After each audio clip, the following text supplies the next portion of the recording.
Hi everybody, it's Tracy. Welcome back.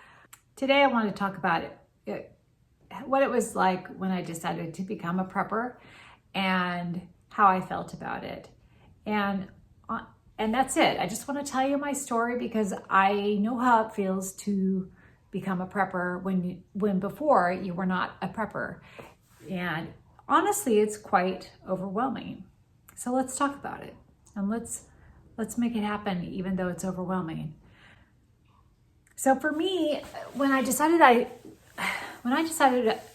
wanted to become a prepper, I didn't actually call myself a prepper. When I decided I wanted to start stocking up supplies, it was really because I'd gone through a few things. We had gone through COVID. I live in an area where there's fires. I have young kids, and I also have somebody in my life who does a lot of prepping. They've prepped, as my in-laws have prepped, and they have probably a year's worth of stuff in their basement. And so I think I've just been around that for long enough to know that it started to feel like, wow, that's just a really good idea. If anything happens, that you have stuff. But when you haven't done it and then you start doing it, at first you just kind of, before we did it, I was like, oh yeah, we'll just hit your house, but if we need to, we'll go there. But, eventually you start realizing, what they're doing is smart because things do happen. We just had Hurricane Helene. Those people in North Carolina, that was 2 months ago. There are still people living without what they need. And they're living in tents still. This is 2 months. Their houses have been washed away or flooded. They're just still living in really rough circumstances. So where I live, we have fires. My first things that I prepped were just go bags to get out of your house quickly, knowing that you'd be going to a friend's house or a hotel or something like that. So you just basically had like a bag with stuff that you would need for like a week, and then figuring you'd be back in your house, if your house was still there, chances would be that your house would still be there. So it wasn't really a go bag that, you save all your stuff so much as just a get out of the house and come back in a week. But when I decided to prep for having stuff for a year is really overwhelming. And the thought of trying to have everything you need for a year, like a year's worth of supplies, is quite overwhelming. And when you watch all the videos of all the people and all the stuff that they put together, all the stuff you realize that you would need, it could just stop you in your tracks right there. Like, oh, I just can't do that. That's going to take too much time. It's going to take too much space. It's going to take too much money. I should have started a year ago. I haven't started yet, and it's too late. I felt like, oh, it's too late. Like, I needed this stuff a year or 2 years ago. And that was probably because of COVID. Some of that, like when we were finding that supplies weren't in the stores, like there wasn't toilet paper and there wasn't just flour and there wasn't bread and there wasn't yeast anywhere and things like that. So I felt like I waited too long. I can't do it now. So I feel like a lot of people can be stopped in their tracks. But if you just start slowly, you'll be amazed at how quickly you will accumulate things. And sometimes things come into your life that you don't expect. Like our in-laws, my in-laws, my husband's parents, they bought us some of that emergency prepared food that's in the garage. So they bought us 2 months right from the get-go. I guess they didn't even know that I was prepping. It just happened. They were doing it anyway. They gave it to all their kids. And so I had also bought some emergency food. That's how I started, because first thing I did is I filled up my pantry full of stuff, but then I started feeling like, oh, it's too many things. I don't have room for all this stuff. So then I decided I'm just gonna prep emergency food, like the freeze-dried food in the buckets that you can get that, they're like, I'll put a picture of one of the buckets. So I just decided I was going to do that. And I still think that that's a great way to go. You could just get that. You do need water to rehydrate those items. So I figured, well, I need those and I need water. So I did the water thing. So we got some water, that like emergency water that's stored in the garage, and I'm testing some of it out right now because it's been about 2.5 years. So that's just a start. Just start somewhere. Like for me, I started with water because I'm like, well, you have to have water. And then we got some food. So after that, then I started going a little further with it. Like, what else do you need and what supplies do you need? So then I just started buying like a little bit of extra. Like, I buy extra this or that, buy an extra can of this or that. And as I've learned about items you want to have, like certain items are good, that like canned meats. I'm not really into canned meats. Like I don't really want to eat those. Like tuna or chicken or pork or Spam, any of that stuff. So, but it's really good to have if you can't get meat.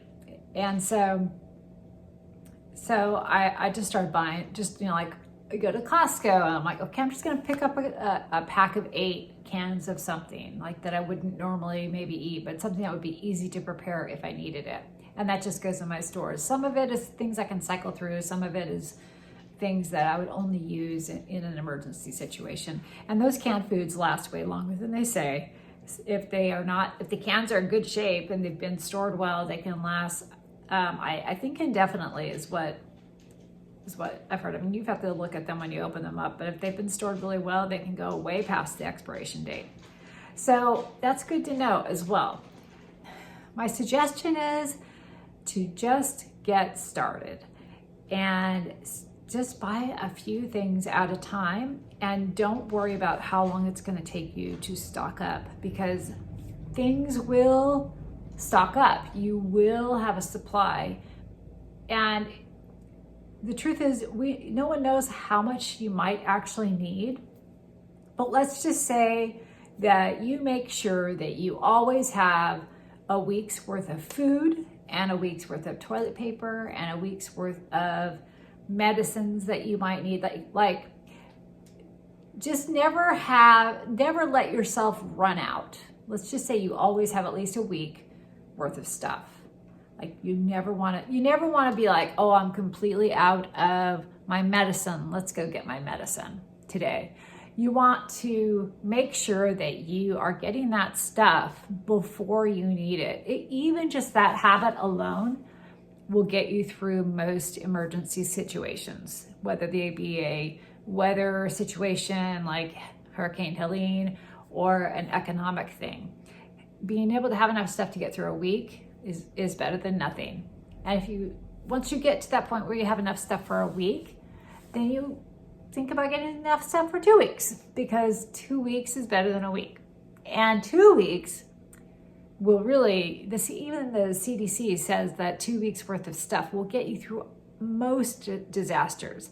So you don't have to look at having a year worth of supplies yet. Like that is a goal, but that's a long-term goal. Right now, you just want to have enough stuff for a week, enough gas, enough maybe cash on hand, enough food, enough water, enough of your medicines, enough of the basic necessities, some clean clothes, maybe a jacket that you could wear out in cold weather in case maybe an extra blanket or 2 in your house in case it's like the weather is cold and the electricity goes out. So just have enough like for a small thing, and then build on that slowly but surely. And then eventually you'll have enough for a bigger thing. You'll just have to build on it. It's just, you're just going to build little by little by little, and it's okay to just build little by little. So I would just say keep your goals small, and also realize you don't have to do everything perfectly. Like one of the things that kind of caught me up is how do I do these things? Like how do I store water properly? Or, how do I make sure it's good? Or if I had to get water like from a lake or something, how would I do it? And would I do it right? And all that stuff. Like, don't worry about all the stuff, just start, because as you start doing it, you will probably make mistakes, and it's okay to make mistakes, because then you'll learn from the mistakes and then you'll do better the next time. But if you don't even start, then you're not gonna make mistakes that you'll learn from. So you need to actually start to make some mistakes so that you can learn from your mistakes. Like I have a mistake right now that I did not realize it was a mistake, but I'm gonna fix it soon when my husband gets back, and he's on a business trip right now. But the mistake that I made that is still happening right now is I stored my long-term storage water. I have stored it in my garage. Now, I don't have a basement in my house, so I have no choice but to pretty much put it in my garage or in little places around the house that I feel like I can stick it. So it's in my garage, and that is a concrete floor. And so I have now since learned that if you put these plastic long-term storage water bottles on concrete, that there's some kind of a little like reaction that happens between the concrete and the plastic that eventually deteriorates the plastic bottles, even in these thick, heavy-duty water bottles. So you need to have some kind of barrier between the concrete and the plastic bottles. Okay, well, those plastic bottles are really heavy. So even the ones I just have 5-gallon bottles, like a bunch of those, but they're heavy to move. And I'm gonna wait till my husband gets back. And then we're gonna just put something down between the concrete and the water bottle, just so that there's a barrier so that whatever that chemical reaction is, it won't happen. So that's something I've learned. Now, have I developed holes in those water bottles yet? No. Have they leaked? No. Are they weakened? I don't know. I don't know how long it would take before they ended up getting these little pinprick holes, apparently, eventually. That hasn't happened yet. It's been 2.5 years. So I'm guessing it has to be a very long time before it happens. But right now they're okay. They're not leaking. So I'm not gonna swap them out. I'm just gonna move them, put a barrier down, and put them back. So that's a mistake that I made that hopefully if you watch this video, then you'll know that now. You won't make that mistake, but it's no big deal. Like, whatever, it's fine. Whatever. So that's just my little spiel on just get started. Don't worry too much. It doesn't have to be perfect. Just the fact that you're thinking about doing this is awesome. It's great. It's going to help save you. It's going to potentially help save somebody else something. You can help somebody out when they need it. And like, say you're a little more prepared than your neighbor. Like, the example I always give is during COVID, I had extra toilet paper because I'm one of those people who, in general, I just buy those big things of toilet paper from Costco. And I had 2 of them already, just because I like to have plenty of toilet paper in my house. I had 2 of them, but then I heard about COVID, and I could see through actually just through Facebook, because I was in Colorado, and I could see people in California were already taking all the toilet paper. So I went and bought more toilet paper about a week before all the toilet paper was gone in Colorado, in the area that I was. And so I had 3 of those giant things of toilet paper just because I already had 2 and I bought 1 extra. And so I was able to help out several people in my neighborhood who did not get toilet paper before it was all sold out. And I delivered toilet paper to people. So you're just able to help people out if you have something that they need.